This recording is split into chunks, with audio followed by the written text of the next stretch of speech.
ఓం శ్రీ పరమాత్మనే నమః. భగవద్బంధువులందరికీ ఈ దాసుడి హృదయపూర్వక నమస్కారాలు. శ్రీమద్ రామాయణ అంతర్గత సుందరకాండను మనం చెప్పుకోవడం మొదలుపెట్టుకున్నాం. దానికన్నా ముందు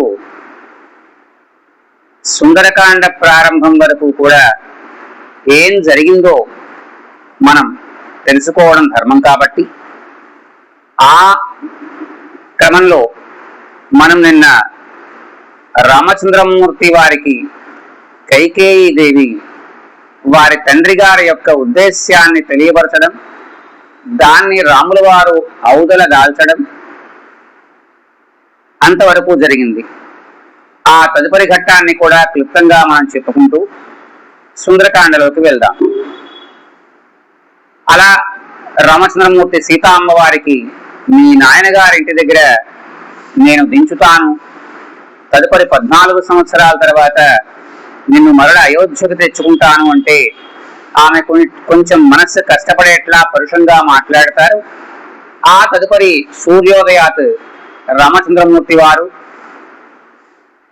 లక్ష్మణస్వామి, సీతాదేవి బయలుదేరి సుమంతుని యొక్క రథం మీద వారు గంగా తీర ప్రాంతాలకు చేరుకుంటారు. చాలా మంది అనుకున్నట్లుగా దశరథ వారు స్పృహ తప్పిపోయి ఉన్నారు కదా, తర్వాత ఏమీ తెలియదనుకుంటారు. కానీ ఉదయం సభాభవనాన్ని ఏర్పాటు చేస్తారు. ఆ సభలో రామచంద్రమూర్తి వారికి కైకేయీ దేవి వల్కలాలు ఇస్తారు. వల్కలము అన్న మాటకు అర్థం ఏంటయ్యా అంటే నారబట్టలు, ముని ప్రవృత్తిలో ఉండేవారు అవి ధరిస్తారు, అవి అందిస్తారు. అవి రామచంద్రమూర్తి వారు ధరిస్తారు. ఆ తదుపరి సీతామ్మ వారికి కూడా ఆవిడ అడిగిన దాని మీద ఆవిడ కూడా అందించడం జరిగితే, ఆవిడ మహారాజ బిడ్డ, చీర కూడా చెలికెత్తలు కట్టడమే తప్ప తనంత తానుగా కుర్చీలు దోపుకొని లోపలికి ముడుచుకోవడం అన్న మాట తెలియదు ఆవిడికి. ఆ నారచీర ఎలా కట్టుకోవాలో తెలియకపోతే ఆ సభాభవనంలోనే ఆవిడ కట్టుకున్నటువంటి ఆ పట్టు చీర మీద రామచంద్రమూర్తి వారే ఆ చీర కట్టారట అందరూ ఎదురుకుండా. తరువాత ఇంకొక విషయం ఏంటంటే, మీ అందరూ అనుకుంటారు సీతాదేవి నారచీర ధరించి వెళ్ళారనుకుంటారు. కాదు, ఆవిడ పట్టుబట్ట కట్టుకుని వెళ్ళారు. అలాగే 7 వారాల నగలు కూడా ఆవిడ ధరించవలసిందే, విడిగా నా కోడలు వెళ్ళడానికి లేదు అని దశరథుల వారు ఆదేశిస్తారు. వనవాసం ఎవరికి విధించబడింది? రామచంద్రమూర్తి వారికి మాత్రమే వనవాసం, లక్ష్మణుడికి గాని సీతాదేవికి గాని కాదు. అందుకని రాముడు మాత్రమే వనవాస ధర్మానికి సంబంధించినటువంటి వస్త్రాలను ధరించాలి. ఇలా వారు బయలుదేరితే ఆ రథం వెళ్ళిపోతూ ఉంటే ఆ రేగినటువంటి దుమ్ములో ఆ రాముడు సీతా లక్ష్మణుడు కనబడక హారామా హారామా అని ఆ దశరథుల వారు రథం వెనకాల పరిగెట్టుకుంటూ వచ్చి ఆ వృద్ధాప్యం వల్ల పరిగెట్టలేక అలా కుప్పకూలిపోయి విలపిస్తూ ఉంటే రాముల వారు అంటారు, ఓ సుమంతుడా, నువ్వు ఇంత నిమ్మలంగా రథాన్ని నడుపుతున్నావే, మా నాయనగారు అక్కడ నా కోసం వెనకాల వస్తూ కష్టపడుతున్నారు, వేగంగా పోని రథాన్ని అంటే సుమంతుల వారు వేగంగా తీసుకువెళ్తారు. గంగా తీర ప్రాంతంలో ఉన్నటువంటి శృంగిబేరపురానికి వెళ్తారు. అప్పటికి తన యొక్క చిన్ననాటి స్నేహితుడైనటువంటి రాముడు అక్కడికి వచ్చాడన్న సంగతి తెలుసుకున్నటువంటి ఆ శృంగిబేరపురానికి రాజైనటువంటి గుహుడు అక్కడికి వస్తాడు. ఓ మహానుభావ, ఓ స్నేహితుడా, రా నాతో పాటుగా రాజలాంఛనాలు అనుభవించు అంటే రాముడు ఎంత గొప్పవాడో మనకి ఇక్కడి నుంచి తెలుస్తుంది. మా నాయనగారు నాకు వనవాసాన్ని విధించారు, అందువల్ల వనవాస విహితమైనటువంటి ఆచారాలని కర్మల్ని మాత్రమే నేను చెయ్యాలి, అందువల్ల నేను రాను. రేపు సూర్యోదయానికి నీవు నాకు మర్రిపాలు తెచ్చిపెట్టు అంటాడు ఆయన. ఈయనకి మతిపోతుంది, మర్రిపాలు దేనిక అనుకుంటాడు. తర్వాత రోజు ఉదయం తెస్తాడు గుహుడు. అప్పుడు తన యొక్క విశాలమైనటువంటి కాకపక్షాలు అంటారు, కాకి రెక్కలు ఎలా ఉంటాయి, నల్లగా ఉంటాయి. అలాంటి కాకపక్షాల లాంటి జుట్టు భుజాలకు దిగి ఉంటుంది రాముల వారికి ఉంగరాలు తిరిగి. దాని అంతటినీ కూడా పైకి లేపి ముడి పెట్టి ఆ ముడి లోపల ఈ మర్రెపాలు పోస్తారు ఆయన. తద్వారా ఏమవుతుందండి, మర్రెపాలు ఎప్పుడైతే విడిగా గాలి తగిలాయో గడ్డగట్టుకుపోతాయి. అలా ఆ జుట్టంతా కూడా గడ్డగట్టుకుపోతుంది. అంటే వనవాసం అయ్యేంత పర్యంతము కూడా క్షురకర్మలు చేయించుకుందుకు లేదు. ఇప్పుడు మీరందరూ సినిమాల్లో చూసినట్లుగా రాముల వారు నీటి క్లీన్ అండ్ షేవ్ లో ఎప్పుడు ఉండరు. గడ్డం పెరిగిపోయి 14 ఏళ్ల పాటు క్షవరం చేసుకోకపోతే, గడ్డం గీసుకోకపోతే ఎలా ఉంటాడు ఆ వ్యక్తి చెప్పండి? అంగో అలా ఉంటారు రాముల వారు. ఇంకా ఇంకో గొప్పతనం ఏంటయ్యా అంటే, గంగా తీర ప్రాంతానికి అయోధ్యానగరం నుంచి వచ్చేటప్పుడు సుమంతుల వారితో ఏమంటారంటే ఆయన, ఓ సుమంతుడా, ఏ అవకాశం కొద్దీ కూడా నగరాల్లోంచి గాని, పట్టణాల్లోంచి గాని, గ్రామాల్లోంచి గాని రథం వెళ్ళడానికి లేదు. వాటి బయట ఉన్నటువంటి ప్రదేశాలను తీసుకెళ్ళు అంటాడు. ఎందుకని? ఆ రోజు ఉదయం 6 గంటల నుంచే వనవాసం విధించబడింది కాబట్టి నగరాల్లో వెళ్ళడానికి కూడా రాముడు అంగీకరించడు. అది రాముడంటే. అలాగా గంగా తీరాన్ని గురుడు దాటిస్తాడు. దాటించిన తర్వాత భరద్వాజ మహాముని యొక్క ఆశ్రమానికి వస్తారు చిత్రకూట ప్రాంతంలో. ఆయన వారికి చిత్రకూటంలో ఒకానొక ప్రదేశాన్ని చూపించి, ఇక్కడ మీరు 14 ఏళ్ళు ఉండొచ్చు అంటారు. అలా అక్కడ ఆశ్రమం కట్టుకునే వాళ్ళు కొంతకాలం ఉండేటప్పటికల్లా భరతుడికి ఈ విషయం తెలుస్తుంది, దశరథుల వారు స్వర్గస్థులయ్యారని. అంచెగుర్రాల మీద పంపిస్తే వాళ్ళు తిరిగి రావడానికి 7 రోజులు పట్టింది ఆ కేకే మహారాజు పట్టణం నుంచి. అలా వచ్చిన తర్వాత విషయం అంతా తెలుసుకుంటాడు. భరతుడు చాలా దుఃఖిస్తాడు. తనకు అపరకర్మలు చేసేటువంటి అవకాశం లేదని పరితపిస్తాడు. తల్లిని శపిస్తాడు. ఈలోగా శత్రుఘ్నుడు మందరని తీసుకొస్తాడు. ఇంకో అన్నయ్య, ఇంకో ఇదంతా కూడా దీని వల్ల వచ్చిందిరా అంటే దాన్ని చంపేద్దాం అనుకుంటాడు. ఇలా మందరని చంపితే రాముడు మనతో మాట్లాడను ఆయన, అందువల్ల చంపడానికి లేదు, స్త్రీ బాల వృద్ధుల్ని సంహరించరాదు అని మందరిని వదిలేస్తారు. అప్పుడు మిగిలిన వారందరినీ కూడా పిలుస్తాడు. ఇక్కడ నుంచి చిత్రకూట పర్వత ప్రాంతం వరకు కూడా మన యొక్క సకల సైన్యాలు వెళ్ళడానికి 6 వరుసల రహదారులు నిర్మించండి అంటాడు. మనం ఇప్పుడు చెప్పుకున్నటువంటి బొంబాయి పూణే హైవే ఉంది, 6 lanes హైవే. అలాంటి హైవేని అయోధ్య నగరం నుంచి సరయూ తీరం దాటిన తర్వాత గంగా తీర ప్రాంతం వరకు కూడా మొత్తం నగరం అంతా కదిలి వచ్చేసింది. లక్ష్మణస్వామి ఆశ్చర్యపోతాడు.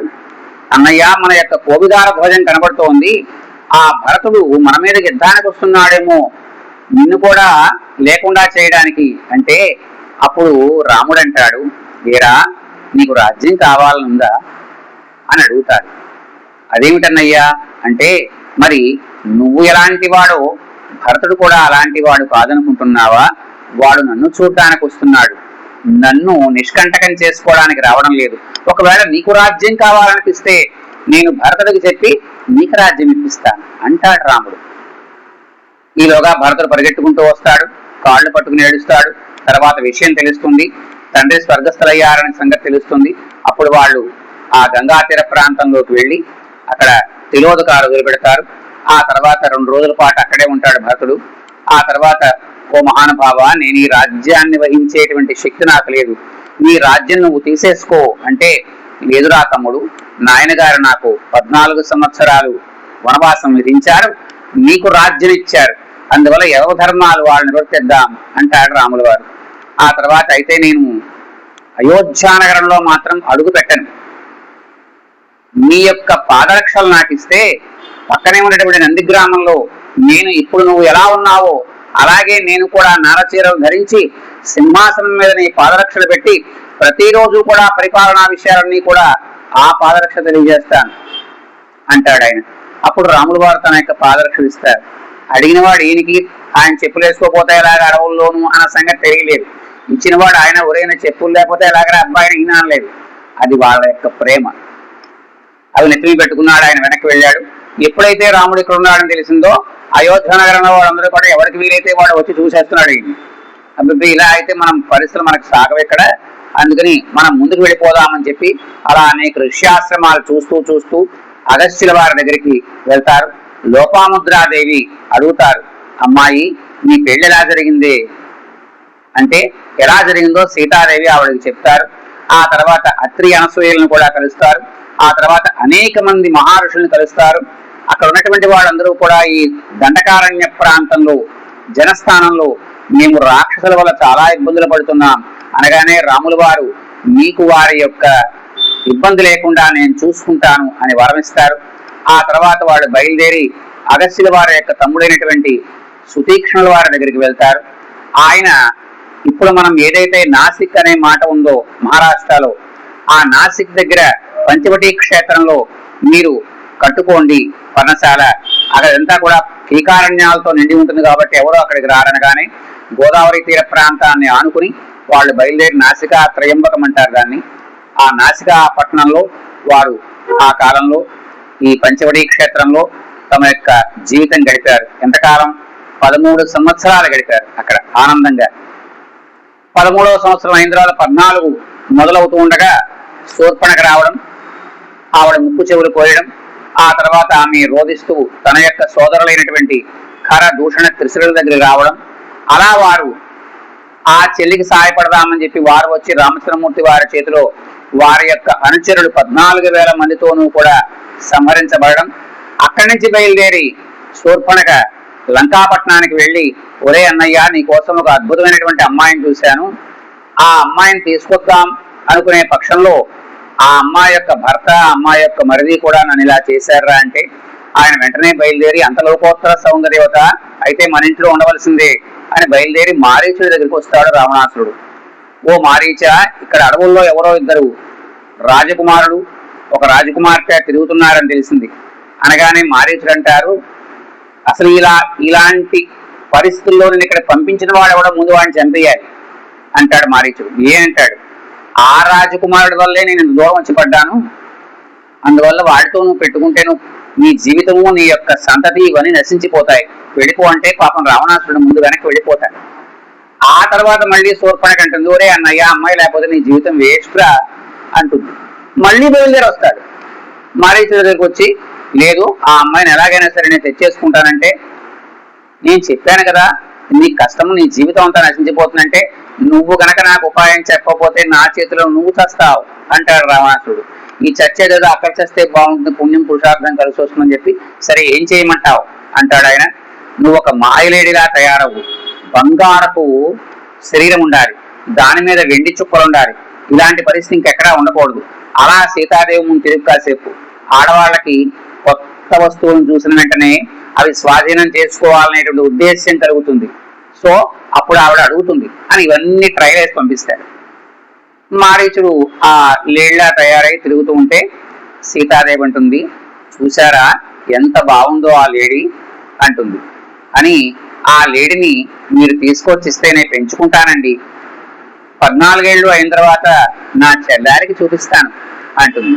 అంటే రాముడు ఆశ్చర్యపోతాడు, సీత నువ్వు నవవ్యాకరణాలు చదువుకున్నావు, 4 వేదాలు కూడా చదివావు, ఇలాంటి జీవంటూ ఉందన్న సంగతి మనం చదువుకున్న చదువులో ఎక్కడన్నా ఉందా అంటే అప్పుడు లక్ష్మణస్వామి కూడా, అన్నయ్య ఇది రాక్షసావాస ప్రాంతం కదా, ఏదో తేడా ఉంది, లేకపోతే ఇలాంటి జీవంతు మనం ఎప్పుడన్నా చూసామా అంటే అప్పుడు సీతాదేవి అంటుంది, సరేలేండి ఏదో ముచ్చటపడ్డాను అంటుంది.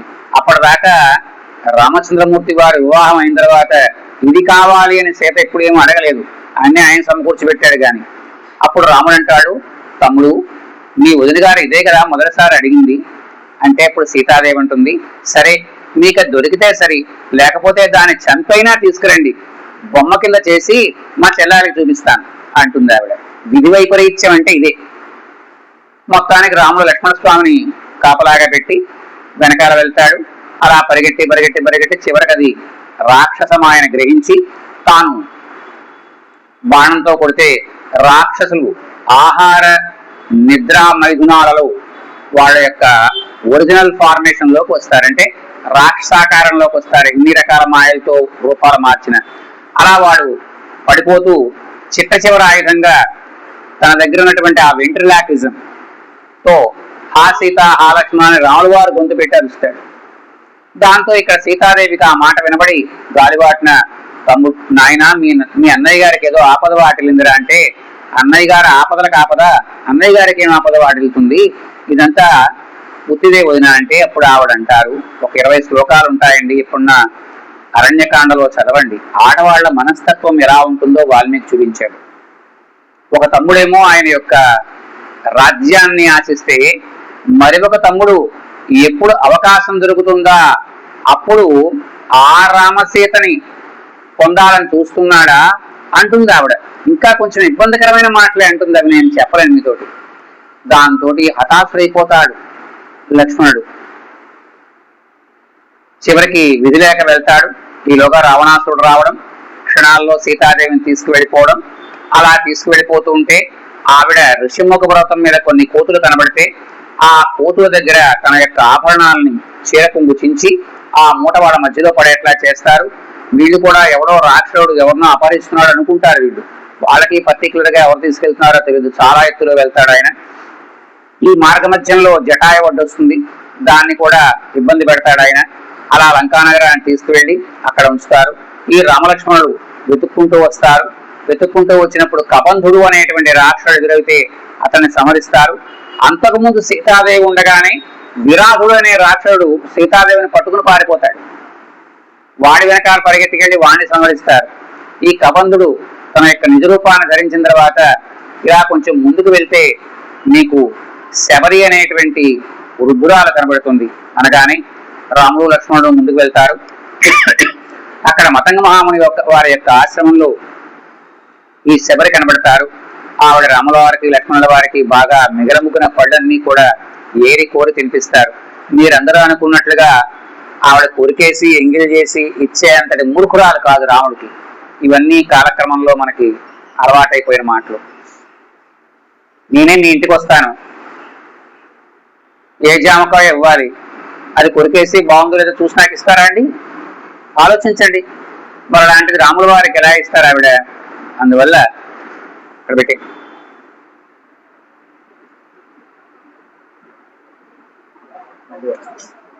అలాగా ఆ రాముల వారికి ఇచ్చిన తర్వాత ఆయన ఆవిడని అనుగ్రహిస్తారు. ఆ తదుపరి శబరి నదిగా ఆవిడే మారిందని మన వాడు చెప్తారు. ఆవిడ చెప్పిన దాని ప్రకారంగా ఇంకొంచెం ముందుకు వెళ్తే ఋషిముఖ పర్వతం వస్తుంది. ఆయన అక్కడ సుగ్రీవుడనే వానరుడు ఉన్నాడు. అతను నీకు సహాయం చేస్తాడంటే వీళ్ళు బయలుదేరి అక్కడ దాకా వెళ్తే ఋషిముఖ పర్వతం పైన కూర్చున్నటువంటి సుగ్రీవుడు ఈ కింద వస్తున్నటువంటి వాడిద్దరిని చూస్తాడు. మా అన్నయ్య నన్ను చంపడం కోసం పంపించాడేమో, నువ్వు వెళ్ళి వాళ్ళతో మాట్లాడుతూ నీ మొహం నాకేసి ఉండాలి అని ఆంజనేయ స్వామి పంపిస్తాడు. అప్పుడు ఆంజనేయ స్వామి వెళ్తారు అక్కడికి, వాళ్ళతో మాట్లాడతారు. వాళ్ళని తీసుకుని పైకి వస్తారు. ఇద్దరు కూడా ఒకళ్ళ కష్టాలు ఒకళ్ళు చెప్పుకుంటారు. అగ్ని సాక్షిగా స్నేహం చేస్తారు. ఆ తదుపరి వారిని నిగ్రహిస్తారు. రామచంద్రమూర్తి సుగ్రీవుల వారికి కిష్కింధా రాజ్యాన్ని అప్పచెప్తారు. ఆ తర్వాత వర్ష ఋతువు రావడం వల్ల రాముల వారు అక్కడ ప్రశ్రవణగిరి అనేటువంటి గుహలో ఉంటారు. అయిన తర్వాత సుగ్రీవుల వారు అందరినీ పంపిస్తారు. అలా పంపించిన వారిలో ఈ దక్షిణ దిశకు వచ్చినటువంటి వారు ఆంజనేయ స్వామి, అంగదుడేమో వీళ్ళకి నాయకుడు, జాంబవంతుడు వీళ్ళకి పెద్ద, గవయుడు, గవాక్షుడు, గంధమాదనుడు, పనసుడు ఇలాంటి మహావానర వీరులందరూ కూడా దక్షిణానికి బయలుదేరతారు. మిగతా 3 దిక్కులకి కూడా 3 ట్రూపులు బయలుదేరతాయి. వాళ్ళకి చెప్పిన మాట ఏంటంటే సుగ్రీవుడు, ఒక నెల లోపల సీతాదేవి ఉందా లేదా అన్న సంగతి నాకు తెలియాలి, దాటి వచ్చిన వాళ్ళకి శిరస్సు తీసేస్తానంటాడు. సుగ్రీవాజ్ఞ అంటే అది. సరే వీళ్ళు బయలుదేరతారు. వీళ్ళకి దాహం వేస్తే ఎక్కడ నీళ్లు కనకపోతే ఓ చోట కొన్ని నీటి పక్షులు ఒక కణంలోంచి బయటకు వస్తాయి, పెద్ద కణంలోంచి. ఆంజనేయ స్వామి అంటాడు, ఈ నీటి పక్షులు వచ్చాయంటే లోపల ఎక్కడ నీరు ఉంటుంది, మనందరూ లోపల పోదామంటాడు. అందరూ కూడా ఓ గొర్రె ముందెళ్తే వెనకాల గొర్రెలు వెళ్ళిపోతాయి కదా, అలా అందరూ లోపలికి వెళ్ళిపోతారు. అక్కడ స్వయం ప్రభాదేవి అనేటువంటి ఒక ఆవిడ ఉంటుంది వీణ వాయించుకుంటూ. మీరెవరు ఎక్కడికి ఎలా వచ్చారంటుంది.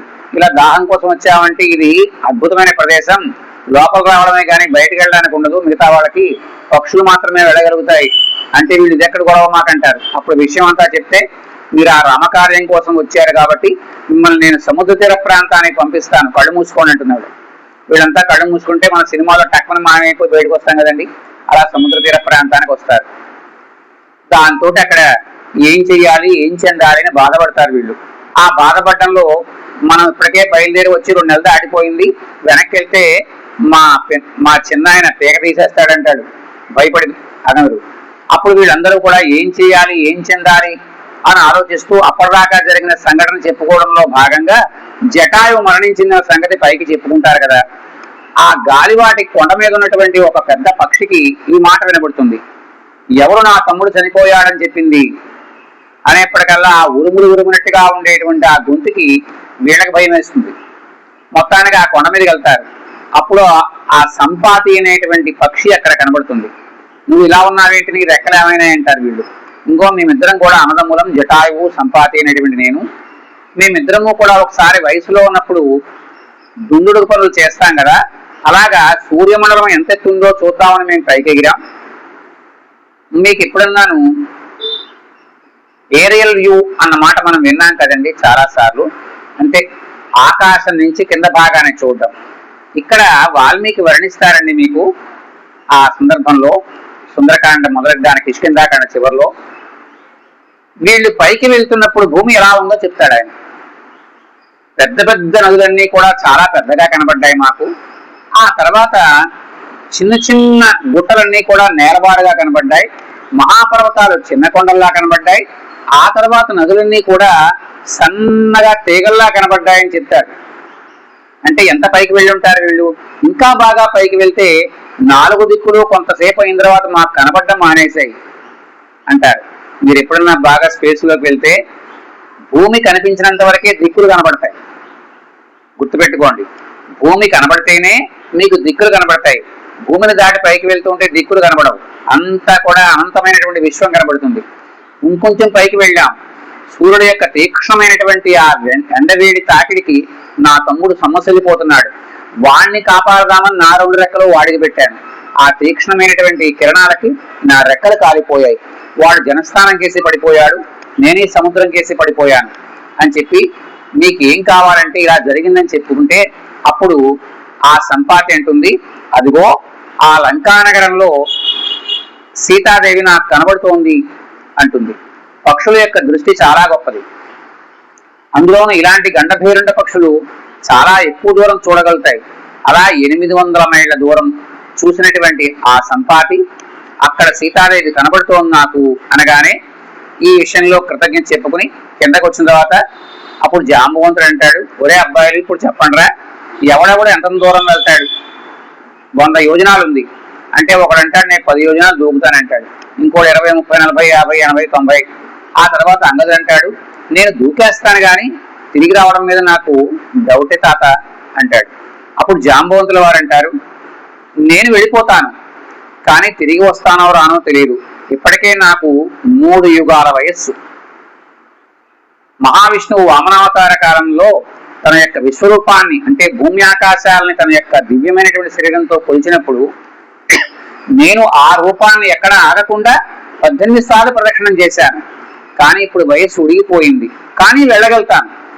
100 యోజనాలు దూకేస్తాను అక్కడికి, కానీ తిరిగి రాలేనురా నాయన అంటే ఈలోగా జాంబవంతుల వారికి ఈ ఆంజనేయ స్వామి సంగతి గుర్తొస్తుంది. అసలు మనవాడు ఎక్కడున్నాడంటే ఆయన పక్కన ఎక్కడో రాయి మీద కూర్చొని గడ్డకని చేపెట్టుకుని ఏం చేయాలి మనం బతికేంటని ఆలోచిస్తూ ఉంటాడు. ఒరే అబ్బాయి నువ్వు ఇలా కూర్చున్నావేంటరా, అసలు నువ్వే వీటన్నిటికి ముఖ్యం. ఆ సుగ్రీవుడు కూడా నీ వల్లే కార్యం అవుతుందని చెప్పాడు కదా, ఆ రాముడేమో తన యొక్క ఉంగరాన్ని నీకిచ్చి సీత కనబడితే ఇమ్మన్నాడు కదా, నువ్వు మామూలు వాడు కాదురా అబ్బాయి, నువ్వు ఎంత గొప్పవాడు అంత గొప్పవాడు అని చెప్పి ఇలాగా నేనేమంటాం అది ఆ టైపులో చెప్పేప్పటికల్లా అవును కదా నిజమే కదా అనుకుంటాడు ఈయన. అప్పుడు ఆయన తన యొక్క శరీరాన్ని పెంచి బయలుదేరడానికి జరిగేటువంటి సిద్ధాంతం అంతా కూడా మనకి ఈ సుందరకాండతో మొదలవుతుంది. ఇదే మనం సుందరకాండలో మొదటి శ్లోకంగా చెప్పుకున్నటువంటి శ్లోకాన్ని తతో రావణ నీతాయ సీతాయ శత్రుకర్షణ ఏష పదమన్వేష్టం చారణాచరితే పది. అలా రావణాసురుడి చేత తీసుకురాబడినటువంటి ఆ సీతాదేవిని తాను వెతకడానికి సిద్ధచారణులు ఏ క్రమంలో ఉంటారో ఆకాశ మార్గంలో ఆ స్థాయికి వెళ్ళి తాను లంకానగరానికి వెళ్ళడానికి ఉద్యుక్తులవుతున్నాడు ఆ ఆంజనేయ స్వామి అని మొదటి శ్లోకాన్ని చెప్పుకుని మనం ముగించుకుంటున్నాం. తిరిగి రేపటి నుంచి మనం సుందరకాండలోకి వస్తాం. హరి ఓం తత్సత్.